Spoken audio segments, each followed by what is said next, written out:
Good morning friends, কেমন আছো তোমরা সকলে? আশা করছি খুব ভালো আছো এবং সুস্থ আছো। আজকে যে রেসিপিটা নিয়ে চলে এসেছি সেটা একটা চিকেনের রেসিপি। অনেক দিন পর বাড়িতে চিকেন হচ্ছে, তো চিকেনটা আজকে একটু অন্যরকম ভাবেই বানাবো। কলা পাতায় মুড়ে চিকেনটাকে ভাপাবো, তাই চিকেনটার নাম দিচ্ছি ভাপা চিকেন। তো এই ভাপা চিকেনটা কিভাবে বানালাম, কতটা ইজিভাবে বানালাম, পুরোটা কিন্তু ভিডিওটা স্কিপ না করে আমার সাথে সাথে দেখতে থাকো। চলো, আশা করছি ভিডিওটা ভালো লাগবে। আজকে বানাচ্ছি চিকেন ভাপা। একটা বেশ অন্যরকম স্টাইলে বানানোর জন্য প্রিপারেশনটা স্টার্ট করেছি। এখানে বোনলেস চিকেনগুলো দেখো ছোট ছোট করে কেটে নিয়েছি। এখানে আছে পেঁয়াজ কুচি, ধনেপাতা কুচি, কাঁচা লঙ্কা চেরা আছে, আর কাঁচা লঙ্কা ছোট ছোট করে কুচি কুচি করে কাটা। এখানে আছে টমেটোকে মানে গ্রেট করে নিয়েছি।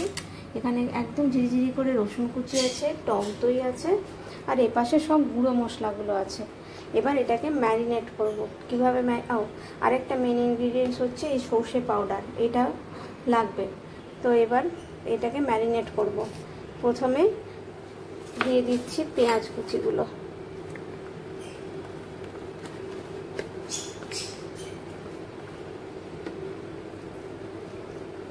তারপরে দেব রসুন কুচি,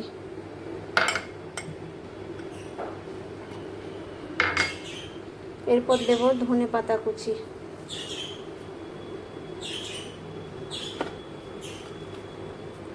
তারপরে যে লঙ্কাগুলোকে ঝিরিঝিরি করে কেটে রেখেছিলাম সেই লঙ্কাগুলোকে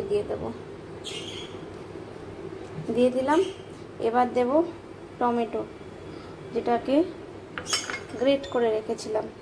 এবার এই যে টক দইটা আছে তাতে আমি 2 চামচ সর্ষে পাউডার দেব।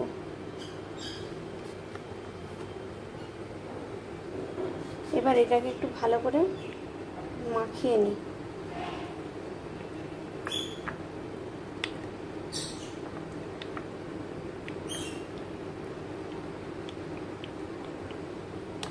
এইবার এই সর্ষে আর দইয়ের মিশ্রণটা এখানে দিয়ে দিলাম। এবার এটাকে ভালো করে সব গুঁড়ো মশলাগুলো অ্যাড করে মাখাতে হবে। এই মাখানোর উপরেই কিন্তু সব কাজ। আগের যে জায়গাটায় নিয়েছিলাম সেটাতে না একদম ভালো করে হচ্ছিল না, তাই জন্য জায়গাটা চেঞ্জ করে নিলাম। এবার এটাকে সব গুঁড়ো মশলাগুলো এর সাথে মিক্স করব। একটুখানি দিলাম হলুদ, একটুখানি ধনে গুঁড়ো,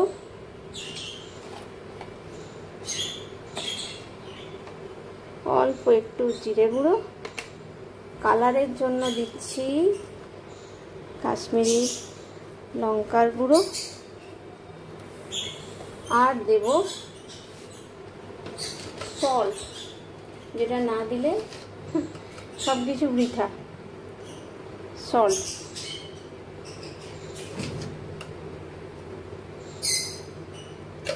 আর মাখানোর জন্য ভালো করে একটু সর্ষের তেল দেব। এইবার এটাকে ভালো করে মাখাতে হবে। আমি হাত দিয়েই মাখাচ্ছি, হাত আমার একদম ধোয়া পরিষ্কার করা, হাত দিয়েই মাখাচ্ছি আমি।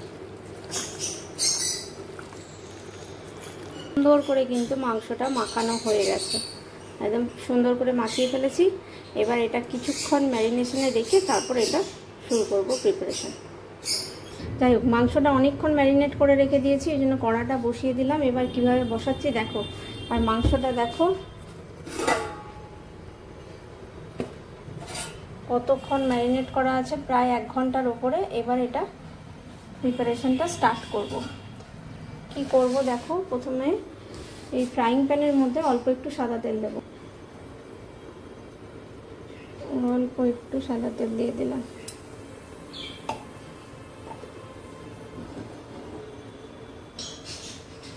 তার মধ্যে আমি বসিয়ে দিলাম এই কলা পাতাটা বসিয়ে দিলাম। দমটা কিন্তু একদম সিমে করে দিলাম, একদম লো করা আছে। কলা পাতা বসিয়ে দিয়েছি তেলের মধ্যে।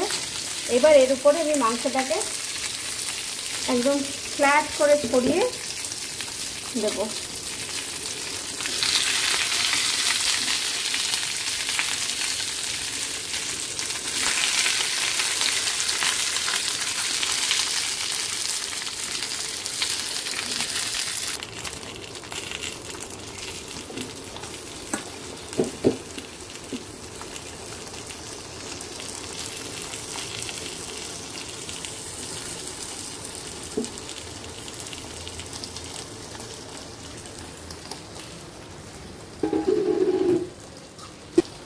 দেখো পুরোটা কিন্তু সুন্দর করে স্প্রেড করে ছড়িয়ে দিয়েছি।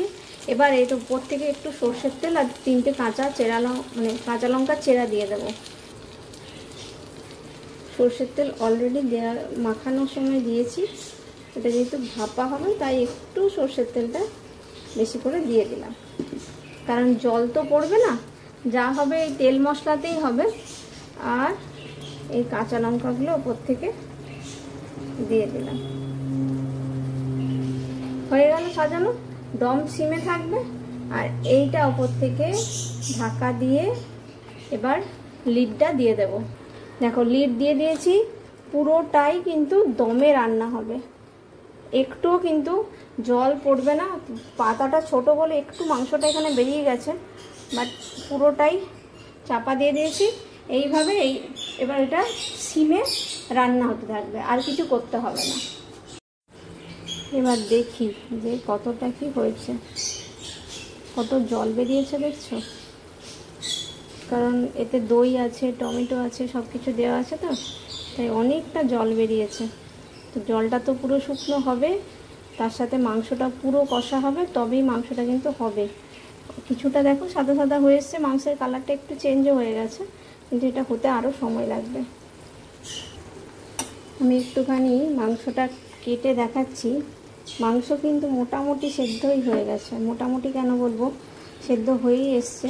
এই যে দেখো, কিন্তু জলটাকে মরতে হবে, তো তাই এবার একটু আমি দমটা বাড়িয়ে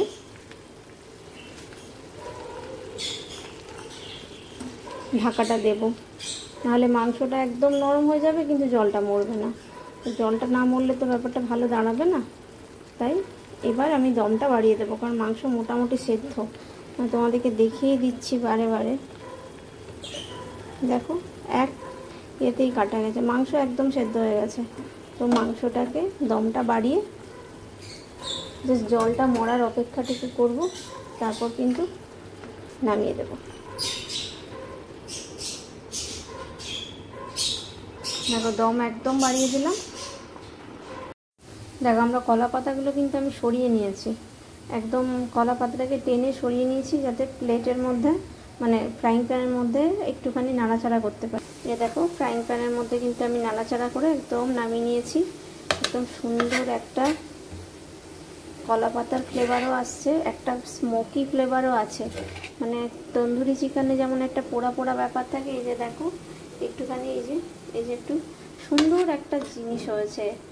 একদম শুকনো ভাত দিয়ে বা এমনি কোনো রাইস দিয়ে খেতে, আমি তো আজকে বাড়িতে লেমন রাইস বানিয়েছি, তো লেমন রাইস দিয়ে এটা খেতে দারুণ লাগবে। তো এবার এটা আমি সার্ভ করে দেবো।